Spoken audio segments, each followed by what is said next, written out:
Hello everyone and welcome to another Halloween video.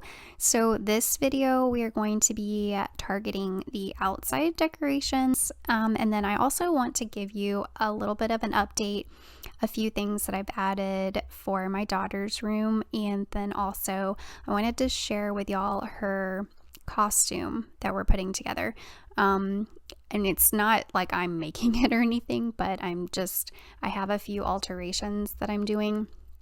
But I want to start the outside right now. I have everything set up for the video like we would be leaving the house going trick-or-treating. So this is how I'm going to set up the front step, so that way we have the pumpkins lit up and the candy bucket table out, because obviously we will not be home, so we'll need to leave the candy out so the kids can get the candy when they come up to our door. But this is not staying outside. I just did it for the video, and then also just so I could get an idea too of how I want to set it up. But I just wanted to share with y'all a few things that we put together for the outside. We didn't do too much. I mean, it's not like we have a lot of decorations or anything, but I think that is going to be the fun for upcoming years too, is to be able to add on to what we have. So to start, we have our jack-o'-lanterns. These are from Target. They're the same ones from the previous video. And this trick-or-treat sign, it is double-sided. The other side says welcome, and that is from Dollar Tree.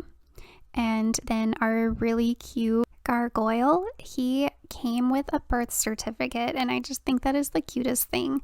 I think on the birth certificate his name was Emmett, but we ended up changing his name to Gossamer. But he's really cute. He was a gift, so I apologize. I don't know where they got him from.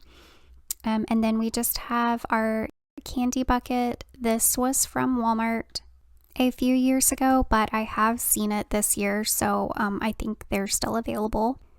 And then our really cute door sign is from Dollar Tree. My daughter loves the little ghost that hangs there, and I originally bought this thinking that I was going to put it in the center of our wreath, but it was pretty large. I didn't realize how big it was.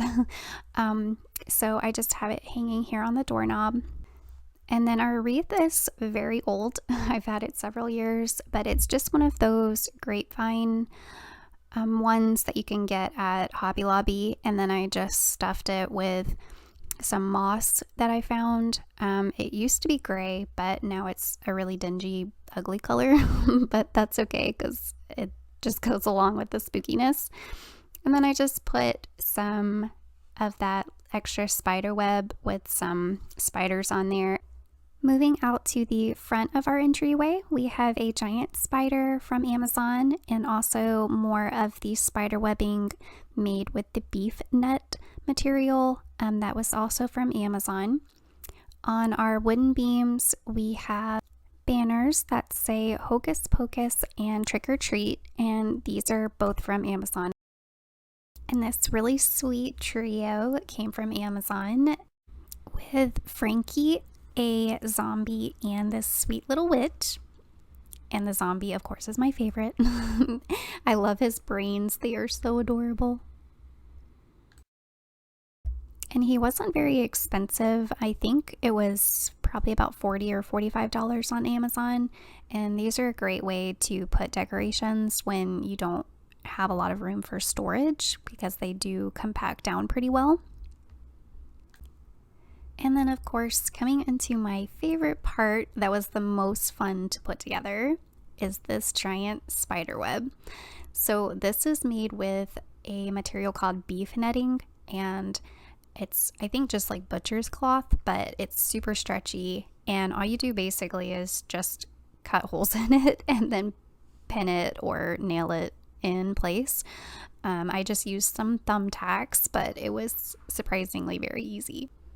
And the spider is also from Amazon, surprise, but he is a 6.5-foot spider. He does glow in the dark, so we'll get to see some spooky action right here. So I'm just panning over. They do have a light, and I'm sorry, the video isn't the best quality, but it does look really cute at night. And we have our monster silhouette. I just basically cut him out of cardboard and painted him black with some eyes. He's kind of hard to see. We should have a spotlight that shines up towards him, but I think he's cute for now. So moving on to my daughter's room, I wanted to share with y'all a few extra things that I got for her that wasn't in her video. So I found this sweet little baking set at Ross, I believe it was from, and it wasn't very expensive. It was only about $7, and I have seen similar ones, not this exact one, but I have seen similar ones at Home Goods, so I'm sure they're probably around. But comes with this really sweet ghost baking dish, so you could put a little cake or maybe some pancake batter even. I'm not even really sure, but it's completely usable, so you can put these in the oven actually. But I just have them here at her little oven so she can play around with them, and she has already been loving them. So it was a very good find, and it's been a really big hit so far. And then not too much has changed in her bathroom. I just ended up having some leftover spiderweb material, so I just put some of that up to kind of draw the eyes up. And then also at Ross, at the same visit, I found this cute little back cup, and it did have a soap that was already in the cup, so I think it's meant to be as a soap holder, but I already had this one open from Bath and Body Works, so I just popped that one in there. But he's really sweet. And then moving on to my daughter's costume. So she loves mermaids, so of course we had to do a mermaid at some point. She's already been a pumpkin and a ladybug, so it was time for the mermaid. And I found this costume on Amazon, and it is really cute, but the top part is so wide, and I don't know if it's that I ordered the wrong size or if they sent me the wrong size, but it just doesn't seem like it's for a 2-year-old. It's maybe for a 3 or even a 4-year-old. And the bottom part is most definitely a tripping hazard because she cannot walk at all with it being a full skirt like that, and it doesn't really look like a mermaid tail. It kind of looks like a really awful prom dress, if I'm being honest. After the alterations, it looks a lot better. So I just had her try it on, and then I went through and with it inside out, I just sewed part in the middle because it had a little bit too far of a dip going down in the center, and then I also needed to take up some space, and I couldn't do it on the sides because then the straps were too far, like on her shoulders. So I just went ahead and sewed through the center of the top part, and then I just kind of pinned up the tail part of it, like the skirt part of it, around where her hips are, but I couldn't do it all the way around because there was a zipper there, so that's why it looks kind of choppy. But when it's right side out or when she's wearing it, you can't notice it really. It just looks like it's tucked up under there. And then at the tail, what I did was just gathered the material together, and then I don't know if is ruching the right word, but I basically just gathered the material and then sewed it in one spot, so that way it would create more of a tail-like look to it, and then that was the result that we get. And from Shein, I ordered these seashell pieces, bow pieces. I'm not really sure what they're called. They didn't have any kind of backing on them. It is just simply the little designs, the seashell and the starfish. And she had a bow that was already broken, so it was basically missing the bow. It was just the alligator clip. So I just picked out a couple that I thought were going to go the best with her dress and then just glued those on so that way we would have something to hold her hair back. And then also I'm probably going to use a couple of them on another alligator clip because I don't want to actually glue the pieces to her dress, because eventually I want to let the sewn pieces out on her dress so she can use it for dress up or play, you know, as she gets bigger.